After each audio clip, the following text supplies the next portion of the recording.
My brother pushed me down a stairwell over grandma's inheritance, leaving me with broken bones. While my parents called it an accident, I refused to cover for him, pressed charges, and let the police took him away. Exactly 6 months ago, my life was violently shattered and then entirely rebuilt on the cold, unforgiving concrete of a hospital emergency stairwell. I was lying there at the bottom of the landing, gasping for air. Every single breath felt like a jagged, rusty knife twisting directly into my chest cavity. I could taste the sharp, metallic flavor of copper pulling behind my teeth. My vision was swimming in dizzying dark circles, and my right arm was bent at a completely unnatural, horrifying angle. Above me, standing on the top landing, like a conquering king looking over a battlefield, was my 29-year-old brother Liam. He didn't look panicked. He didn't look remotely remorseful. He looked incredibly satisfied. The fluorescent lights buzzed overhead as he casually reached up and dusted off the lapels of his expensive designer jacket. The exact same jacket my parents had bought him for his birthday, using money they claimed they didn't have when I begged for help with my college tuition. "Aren't you perfect, Ethan?" Liam sneered, his dark, empty eyes staring down at me. "Always making everyone else look bad with your daily hospital visits and your pathetic little homemade care packages. You really think you can just swoop in and steal what is rightfully mine?" I tried to push myself up using my good arm, but the sheer force of the pain made my vision go entirely black. "Liam," I choked out, my voice sounding weak and pathetic. "Grandma is waiting for us. You need to help me up. Everything is about you, Ethan. It always has been." He spat, taking one deliberate step down toward me. "You are nothing but a roadblock." That was when his Oscar-worthy performance began. Liam reached into his tailored pocket, pulled out his smartphone, and completely changed his entire demeanor in a fraction of a second. The arrogant predator vanished, replaced by a frantic, innocent victim. He dialed a number, his hands shaking with artificial terror. "Mom, Dad, come quick to Stairwell C." Liam cried into the phone, his voice cracking with manufactured panic and fake tears. Ethan fell down the stairs. I tried to grab his shirt. I tried to catch him, but I couldn't reach him. He just slipped. "Please hurry. There is so much blood." Less than a minute later, the heavy metal fire doors on the bottom landing flew open with a deafening crash. My mother and father burst into the stairwell. For a brief, incredibly foolish second, a wave of relief washed over me. My parents were here. They would call a doctor. They would help me. I was so incredibly wrong. My mother didn't even glance at the blood pooling near my head. She didn't look at my twisted arm or my bruised face. She sprinted directly past me, her expensive heels clicking sharply on the concrete, and threw herself at Liam. She wrapped her arms around him tightly, pulling his head to her shoulder. "Oh my God, Liam, my sweet boy, you poor thing," she cried, kissing his cheek repeatedly as if he were the one bleeding on the floor. "You must have been so incredibly scared watching your brother fall like that." "It is okay, sweetie. You are safe. Mom is here. Don't look at it. It will just traumatize you more." My father walked slowly down the steps. He stopped right next to my head. He didn't kneel down to check my pulse. He just stood there, towering over me, glaring down with an expression of pure, unadulterated disappointment. "Ethan, what in the world were you thinking?" My father scolded, his tone laced with absolute disgust. "Running in a stairwell at your age. You know your brother has high blood pressure. You could have given him a severe panic attack with this reckless stunt. You are always causing unnecessary drama." I forced my eyes open, staring at his expensive leather shoes. "I didn't fall," I whispered, the pain making my voice raspy and broken. "I didn't run." "Liam," he pushed me. He shoved me with both hands. "I don't you dare." Liam interrupted instantly, burying his face deeper into our mother's shoulder, fake tears streaming down his face. "I tried to save you, Ethan. I almost fell down the stairs myself trying to grab your jacket. How can you lie about this? Why do you always try to make me the bad guy?" My mother's face hardened into a mask of pure venomous fury. "Stop it right now, Ethan. Just shut your mouth. Your brother is traumatized enough without you making up malicious, jealous stories to ruin his reputation. You have always been clumsy, and now you are just being vindictive." Before I could even attempt to defend myself, the top stairwell door burst open again. A rapid response medical team rushed in, led by a tall, imposing woman in dark blue scrubs. Her name tag read Time, Sarah Head, trauma nurse. She took one look at the scene and immediately went into professional mode. "What exactly happened here?" Sarah demanded, her voice cutting through the tension like a blade. She completely ignored my parents and dropped to her knees beside me, gently stabilizing my neck. "Our son had a clumsy accident," my father said smoothly, stepping directly in front of Liam to shield him from the nurse's view. "He was running up the stairs, completely ignored the wet floor sign, and lost his footing. His older brother bravely tried to catch him, but missed." Nurse Sarah didn't look up at my father. Her experienced eyes darted to the angle of my fall, the massive distance between the landing and my body, the position of my limbs, and then slowly up to the top landing where Liam stood perfectly unharmed. She was a veteran of the emergency room. She knew exactly what a clumsy slip looked like, and she knew exactly what an intentional, forceful assault looked like. "Step back, sir," Sarah ordered, her voice leaving absolutely zero room for negotiation. "Do not crowd my patient. We need to stabilize his cervical spine immediately." As the EMTs expertly strapped me to a rigid backboard, a younger nurse hurried into the stairwell holding a glowing hospital tablet. She looked visibly panicked. "Nurse Sarah, you need to see this immediately. Hospital security just flagged the feed from this sector." "Not now," my mother snapped aggressively, waving her manicured hand dismissively. "We are dealing with a private family matter. In fact, we will be taking Ethan to a private clinic in our network. I do not want him treated at this public facility. Have your people help him out to our car." Sarah completely ignored my mother. She took the tablet, her eyes scanning the screen for 10 seconds. I watched her jaw clench so hard a muscle ticked in her cheek. The air in the stairwell seemed to instantly drop 10 degrees. She handed the tablet back and pulled out her shoulder radio. "Security, this is Sarah. Initiate a full lockdown on Stairwell C and secure the perimeter immediately. I need the raw camera footage from the last 15 minutes sent directly to the police liaison's office," she said calmly, her eyes never leaving my parents. My father's face went pale, all his previous arrogance draining away. "What footage? I demand you release my son to us right now. I will have my lawyer sue you for unlawful detainment." Sarah stood up to her full height and looked my father dead in the eye. "Sir, every single stairwell in this hospital is monitored 24/7 by high-definition cameras. What I just witnessed on that security feed is not a clumsy accident. It is felony assault. This is no longer a family matter, and absolutely nobody is leaving this building until law enforcement arrives." I saw Liam physically recoil against the wall. His perfect smug facade began to violently crack. But the dark truth was this brutal push was not an isolated incident. To understand how my own family could stand there, watch me bleed, and actively side with my attacker, you have to understand the deeply toxic foundation my entire life was built upon. Growing up, there were two entirely distinct realities in our household. There was Liam's world, a world of endless privilege and zero consequences. And then there was my world, a world of constant labor, invisible sacrifices, and perpetual blame. Liam was the undeniable golden child. When he turned 16, my parents dipped into their retirement to buy him a brand new Audi. 2 days later, he backed it into a brick mailbox. Instead of punishing him, my father handed me a bucket of soapy water and told me to buff out the scratches, blaming me for distracting Liam while he was driving. When I turned 16, I got a firm handshake and a job application for a local hardware store to build character. When it came time for college, I discovered my parents had completely drained the educational fund my grandparents had set up for me. They casually admitted they used the $95,000 to pay for Liam's lavish destination wedding in the Bahamas, a marriage that inevitably ended in a messy divorce just 8 months later. I was left to take out crippling student loans and work grueling night shifts just to survive. But there was one person who saw straight through their smoke and mirrors, Grandma Eleanor.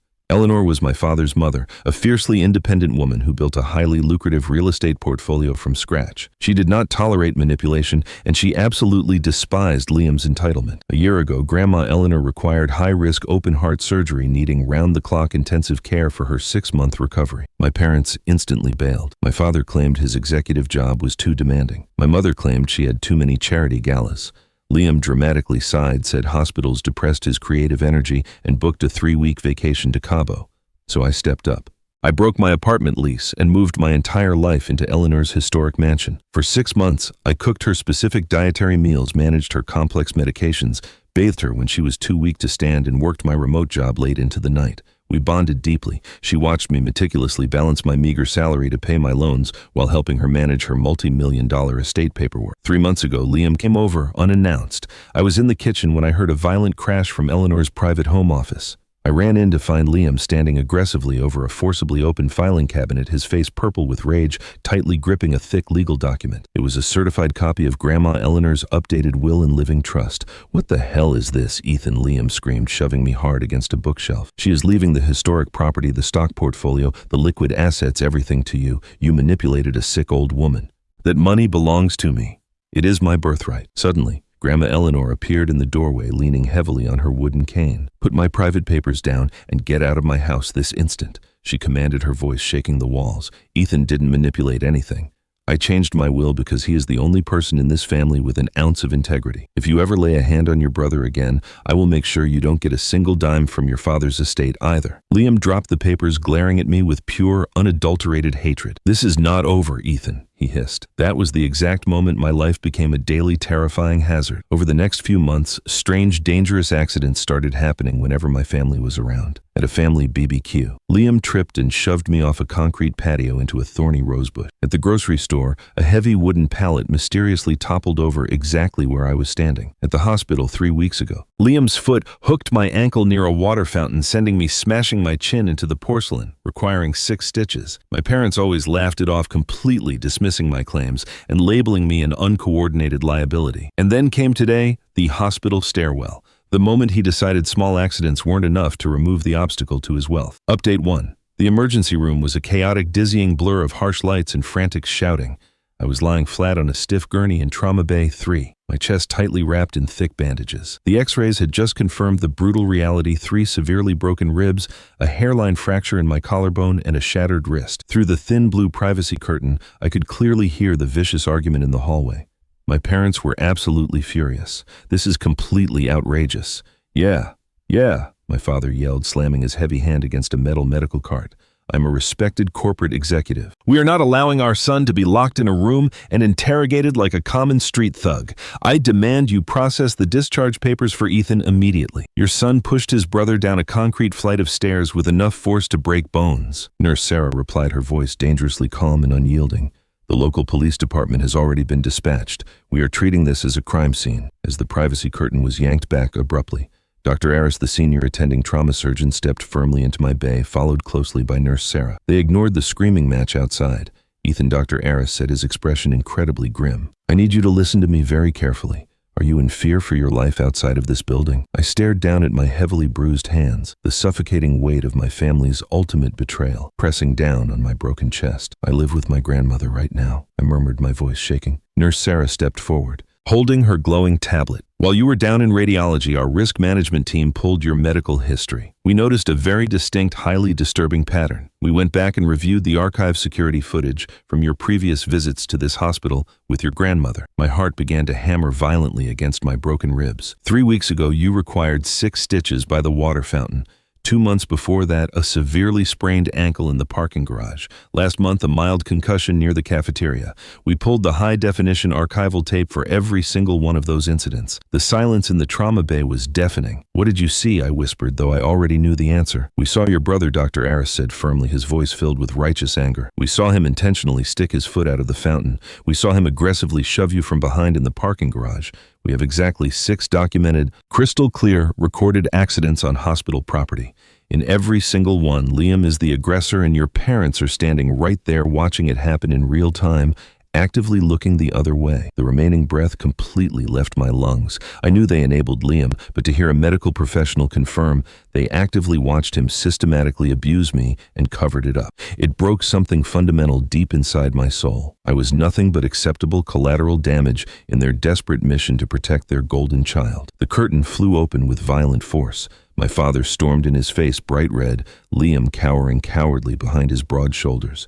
"We are leaving right now," my father barked, pointing an aggressive finger at Dr. Harris. "I'm calling my lawyer. You are facing a massive medical malpractice lawsuit.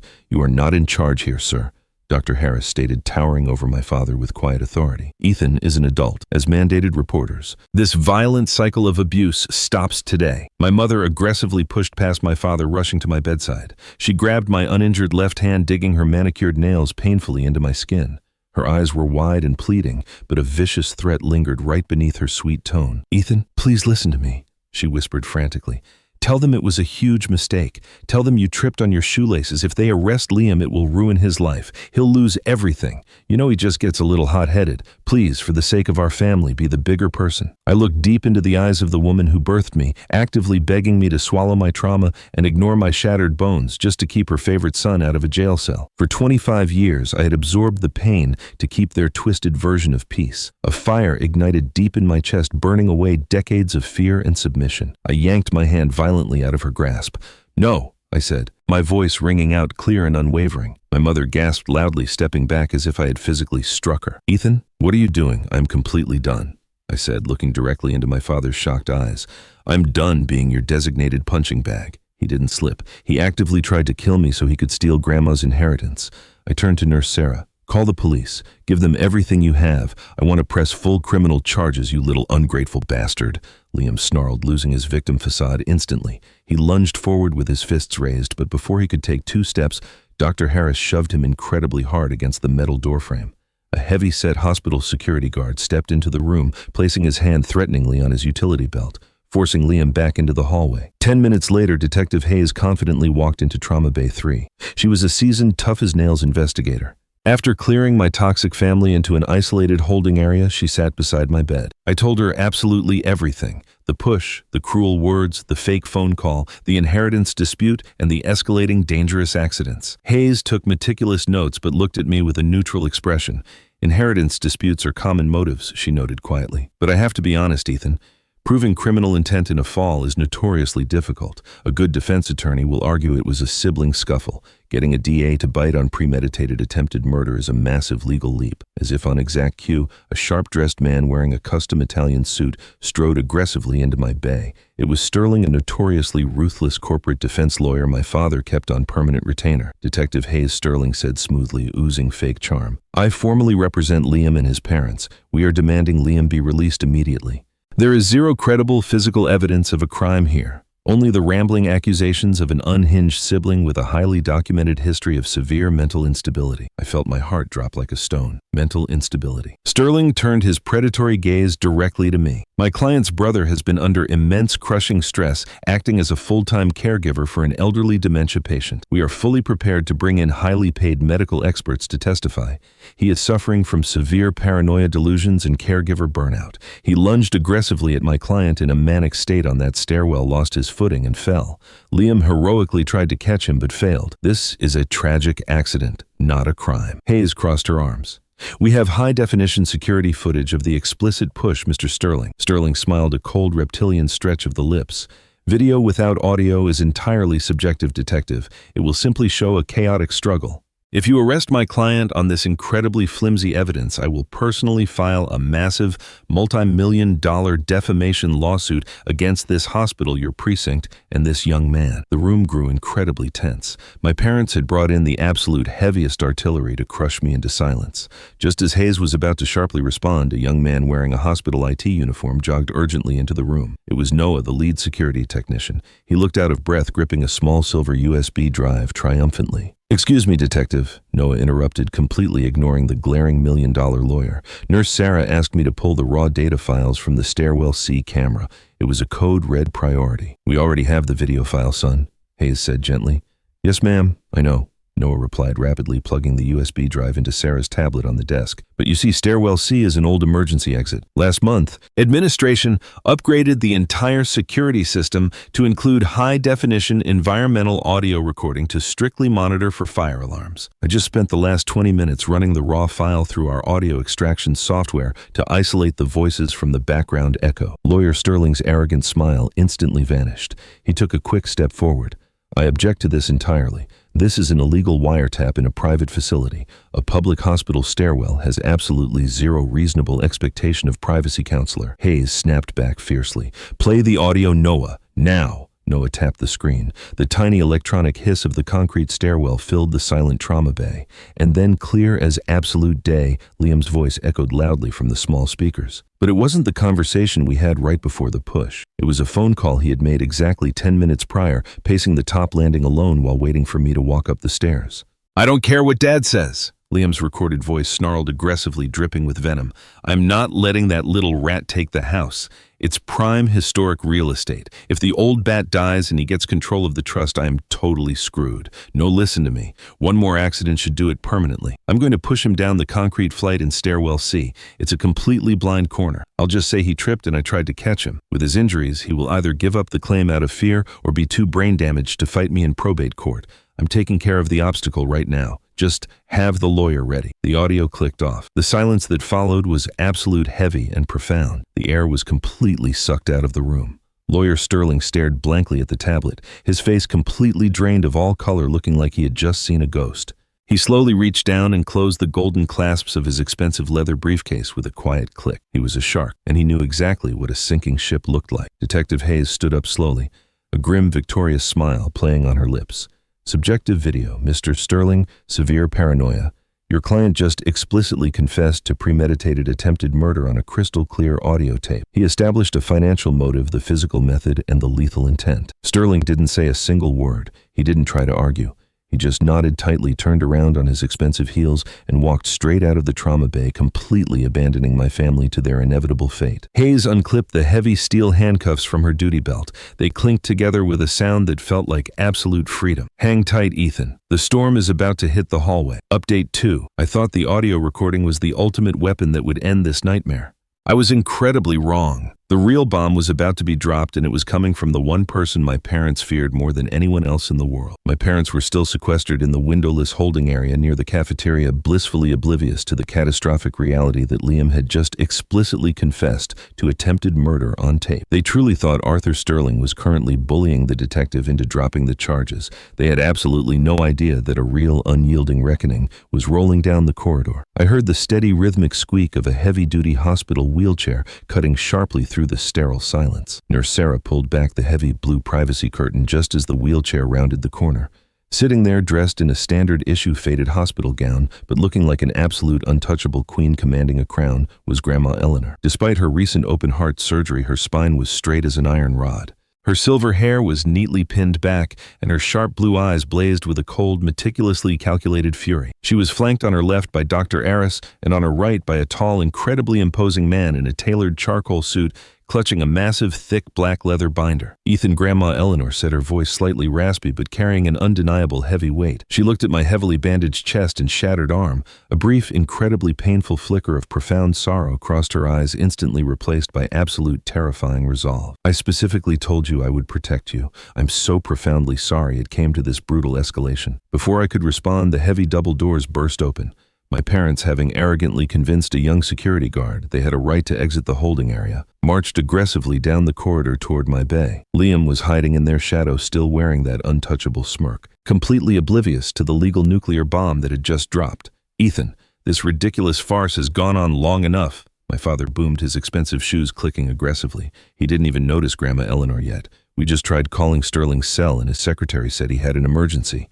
Whatever lies you told him, it doesn't matter. We are leaving, and you are going to call the DA tomorrow and retract your statement, or I will see to it that you never get a decent job in this city again. Are you quite finished humiliating yourself, Richard? The voice cracked through the chaotic hallway like a physical leather whip. My father froze mid-step, his arrogant posture instantly deflating. He slowly turned his head, his eyes widening in absolute unadulterated horror, as he finally saw his mother sitting in the wheelchair blocking the entrance to my bay like an impenetrable fortress. Mother, my father stammered, his face turning a sickly shade of gray. What are you doing down here? Your heart condition. My heart is perfectly functionally fine, Richard. It is my soul that is sick to its stomach. Looking at you right now, Grandma Eleanor stated, her voice echoing powerfully. The entire emergency room became a captive audience to the spectacular destruction of my family's toxic empire. My mother desperately plastered on a fake, incredibly strained smile. Eleanor, please.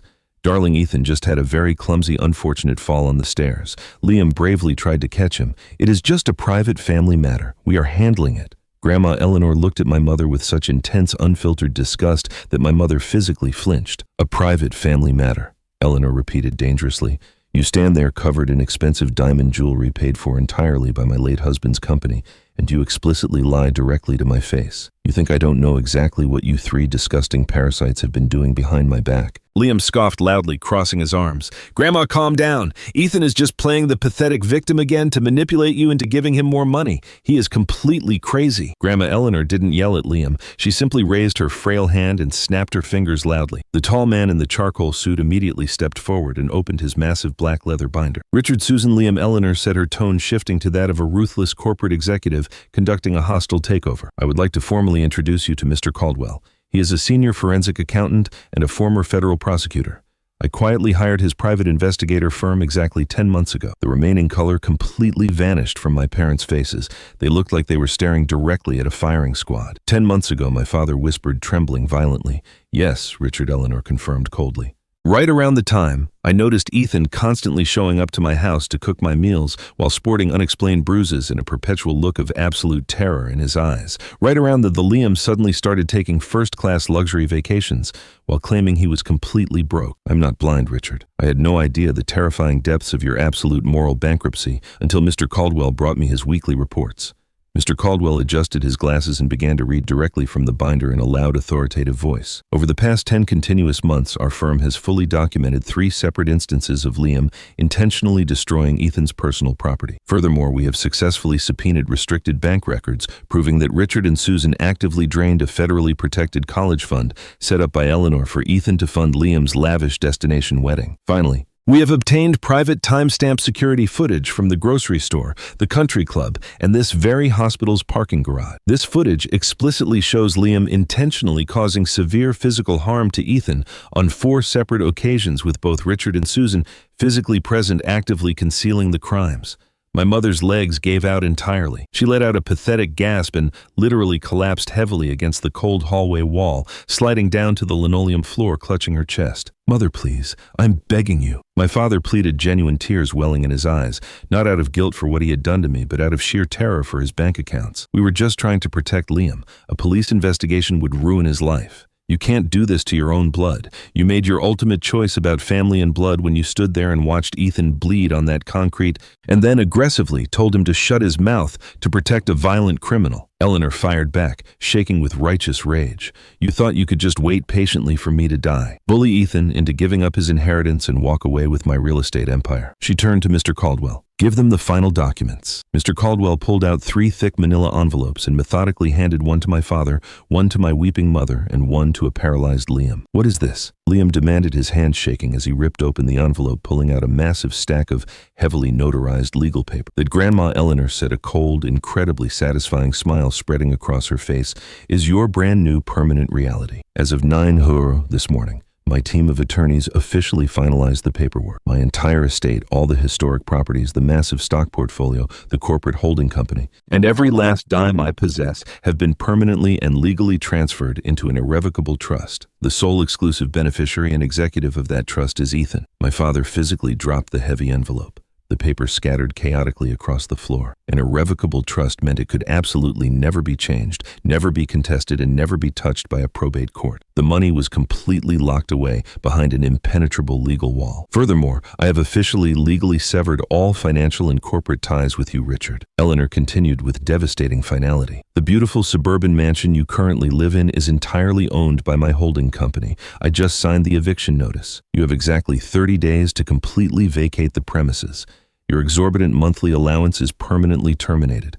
Your corporate credit cards are canceled. Your position on my board of directors is dissolved. You are completely, utterly, and legally cut off." Liam stared blankly at the dense legal documents. The devastating realization that he was suddenly entirely penniless, utterly homeless, and facing severe felony charges hit his privileged brain like a runaway freight train. "You can't do this to me," Liam screamed, crumpling the papers and lunging aggressively toward Grandma's wheelchair. "That money is mine. I am the firstborn grandson. I will sue you for everything you have." Before he could close half the distance, Detective Hayes stepped smoothly out from the shadows, flanked tightly by 2 massive, fully uniformed police officers. "Liam, Detective Hayes," said her voice cutting sharply through his hysterical tantrum, "turn around immediately and place your hands firmly behind your back." Liam froze entirely in his tracks. He looked frantically at the heavily armed officers, then whipped his head around to look at my parents. "Mom, Dad, do something. Call Sterling. Tell them it's a huge mistake." "I didn't do anything wrong. Arthur Sterling formally and legally withdrew as your legal counsel exactly 15 minutes ago," Hayes stated bluntly, forcefully spinning Liam around. "He heard the high-definition audio recording of you actively planning to brutally murder your brother on the stairwell. He doesn't represent massive liabilities who confess on tape." "Audio recording," my mother whispered, sounding completely hollow. "What audio recording?" Detective Hayes looked right through my mother with chilling disdain.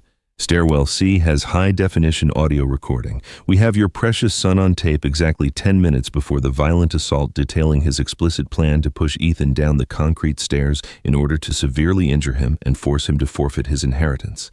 It is a textbook, airtight confession to premeditated attempted murder." My father stumbled backward as if he had been physically punched in the gut. He looked at Liam, who was now weeping hysterically. Large, ugly tears streaming down his face as the officers aggressively kicked his legs apart. The absolute golden child, the untouchable prince of the family, was sobbing uncontrollably like a broken, terrified child. "Mom, please. Dad," Liam wailed loudly, struggling pathetically as the cold steel handcuffs clicked violently around his wrists. "I didn't mean it. I swear I didn't mean it. I just wanted to scare him. You have to help me." My mother scrambled to her feet and took a frantic step toward him, but my father abruptly grabbed her arm, yanking her back so violently she almost fell over.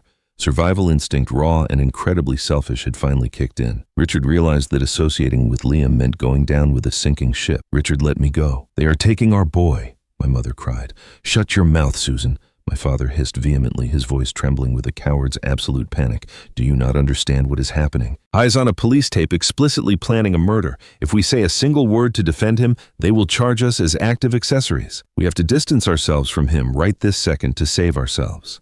I watched this horrific display from my hospital bed. The very second the protective bubble of immense money popped, they turned on each other like starving rabid wolves. My father was perfectly willing to throw his beloved son directly to the wolves to save his own skin. As the officers dragged Liam down the long hallway, he stopped struggling for a fraction of a second and locked his terrified eyes directly with mine. In his wide, panicked eyes, I saw nothing but raw, unadulterated terror. He opened his mouth to say something, but I simply didn't care to hear it. I slowly reached up with my good hand, grabbed the edge of the blue privacy curtain, and pulled it completely shut with a sharp swish, cutting him off from my view forever. 6 months later. The legal and financial fallout was utterly brutal and entirely merciless. Liam, entirely stripped of his protective golden armor and facing a ruthless district attorney armed with a crystal-clear audio confession, completely crumbled. Without my father's deep pockets to hire a shark, Liam was assigned an overworked public defender who bluntly told him to beg for a plea deal. Liam pleaded guilty to felony aggravated assault with a deadly weapon, the concrete stairs, and premeditated intent to cause grievous bodily harm. He was sentenced to a mandatory minimum of 5 solid years in a maximum security state penitentiary, followed by 5 years of strict probation. I didn't bother going to his sentencing hearing. As for my parents, Grandma Eleanor absolutely did not bluff. She aggressively evicted them from the beautiful, sprawling 5-bedroom suburban mansion they had lived in for 20 years. With his massive monthly allowance permanently severed and his highly lucrative position terminated, my father found himself shockingly unemployable in his sector. His reputation in our city's tight-knit corporate community was completely radioactive after the elder abuse allegations heavily leaked to the local press. To avoid absolute catastrophic bankruptcy, my parents were forced to drastically downsize. They frantically sold their luxury cars, auctioned off my mother's diamond jewelry, and moved into a cramped, highly depressing 2-bedroom apartment on the loud side of the city. I completely ignored every single one of their desperate emails begging for reconciliation. I was physically healed, living comfortably in Grandma Eleanor's historic home and learning to manage the massive real estate holding company under Mr. Caldwell's guidance. I had successfully convinced Eleanor to allocate a massive portion of the liquid assets to fully fund a scholarship and housing program for young adults who were confirmed victims of domestic and financial abuse.